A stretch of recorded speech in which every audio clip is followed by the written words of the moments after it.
Sir अपना तारुफ जी, मेरा नाम राणा मकबूल हुसैन है और डिस्ट्रिक्ट सियालकोट की तहसील पसरूर से मेरा ताल्लुक है। सर, आपने पोल्ट्री फार्मिंग का कारोबार कब से शुरू किया है?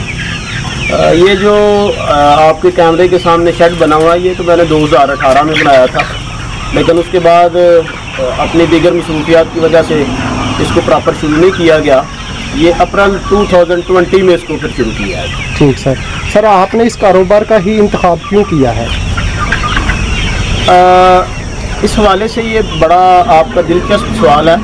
पूरी दुनिया में जो बिज़नेस चल रहे हैं, उन तमाम कारोबार में जो बेहतरीन और कामयाब तरीन बिज़नेस है, उसमें पोल्ट्री फार्मिंग का बिज़नेस है।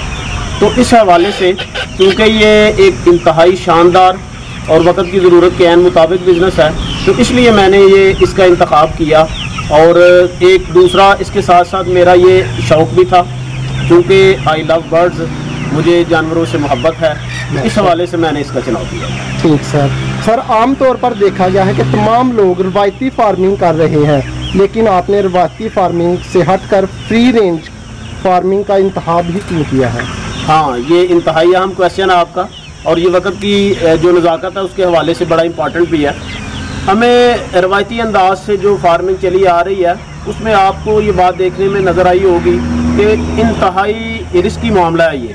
इसमें बहुत से लोगों ने इस फार्मिंग में लॉस भी उठाया है, तो इस हवाले से बहुत से फार्मर इसके लॉस की वजह से ये कारोबार छोड़ के चले गए हैं। तो ये जब मैंने फार्मिंग का फ़ैसला किया, तो फिर मैंने इसको इस हवाले से भी कैलकुलेट किया कि इस पोल्ट्री फार्मिंग में जो ज़्यादा सेफ़ जोन है उसको स्टार्ट किया जाए। तो चूँकि जो ब्रायलर है उससे ये कंपैरेटिवली ज़्यादा सेफ़ जोन है, तो इसलिए मैंने इसका स्पेशली इसका इंतखाब इसलिए किया कि ये सेफ़ भी है और बेहतरीन। Good sir. अच्छा सर, आपने कितने बर्ड से इस कारोबार का आगाज़ किया और एक चूज़े का क्या रेट है और किस कंपनी से आपने चूज़ा खरीदा? जी, ये मैंने जब ये स्टार्ट किया तो मैंने ये तकरीबन 14,000 बर्ड्स जो हैं उससे इसका स्टार्ट किया। उस वक़्त इसकी जो कीमत थी वो 21 रुपये थी और 3 रुपये पर बर्ड उसकी वैक्सीनेशन का ख़र्चा है। तो इस तरह कुल मिला के 24 रुपीज़ पर बर्ड इसका ख़र्चा आया है। तो ये एक नाइस चिक्स हैं। ये डस्का हमारे साथ ही तहसील डस्का है, उसके साथ एक एडजेसेंट बस स्टॉप है रंजाई, वहाँ पे ये इसकी हेचरी है, हाजी नामुल्ला साहब, उनकी हेचरी से ये मैंने बर्ड जो है वो ये खरीदा। अच्छा सर, ये बताएं जब आपने ये चूज़ा खरीदा उस वक्त उनका वेट कितना था? उस वक्त जो मुख्तलिफ वेट थे इसके, तो जो उसका कैलकुलेटेड वेट था जो औसतन वो तकरीबन 24 ग्राम था, कुछ 26 ग्राम भी थे, कुछ 30 ग्राम तक भी उनका वेट था। अच्छा सर, ਇਹ ਜਿਹੜਾ ਚੂਜ਼ਾ ਪਹਿਲੇ ਖਰੀਦਿਆ ਸੀ ਇੱਕ ਦਿਨ ਦਾ, ਤੇ ਉਹਦਾ ਵਜ਼ਨ ਕਿੰਨਾ ਹੀ ਉਸ ਟਾਈਮ ਤੇ ਹੁਣ ਇਹਨਾਂ ਦਾ ਵਜ਼ਨ ਜਿਹੜਾ ਇਹਨਾਂ बर्ड्स ਦਾ कितना हो गया सर? जब ये डे 1 का चूज़ा ख़रीदा गया तो क्योंकि इसमें डिफरेंट काइंड्स हैं, तो मुख्तलिफ चूज़ों का मुख्तलिफ वज़न था। कुछ का वज़न 24 ग्राम था, कुछ 26 था, और कुछ का वज़न उस वक्त भी 30 ग्राम तक था।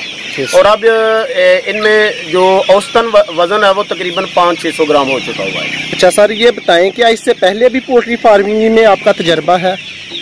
जी नहीं, ये मेरा पहला तजर्बा है, ये फर्स्ट एक्सपीरियंस है मेरा। इससे पहले पोल्ट्री फार्मिंग के हवाले से मेरा कोई पास में तजर्बा नहीं रहा है, ये पहली मेरी कोशिश है। ठीक सर, अक्सर देखा गया है कि जब नया कारोबार शुरू किया जाता है तो थोड़े पैमाने से शुरू किया जाता है, लेकिन आपने इतनी बड़ी तादाद में फिर फर्स्ट टाइम इतना रिस्क क्यों लिया? हाँ, ये इंतहाई दिलचस्प सवाल है आपका। ये आप देखें जी, इंसान की जो एवरेज एज है वो 55 to 60 ईयर्स है आजकल। ये आज का इंसान 700-800-900 साल का इंसान नहीं है, बल्कि बहुत छोटी उम्र है। तो इतनी छोटी उम्र में फिर रिस्की काम करने चाहिए। मैं समझता हूँ कि छोटी उम्र में छोटे छोटे काम नहीं, बल्कि अगर कलील उम्र है तो इस हवाले से फिर बड़े बड़े काम करने चाहिए। तो मैंने भी इसी उसूल को मद्देनज़र रखते हुए फिर ये फैसला किया। Good sir. सर, आपके पास कितने जानवरों का शेड है और इसकी पैमाइश क्या है?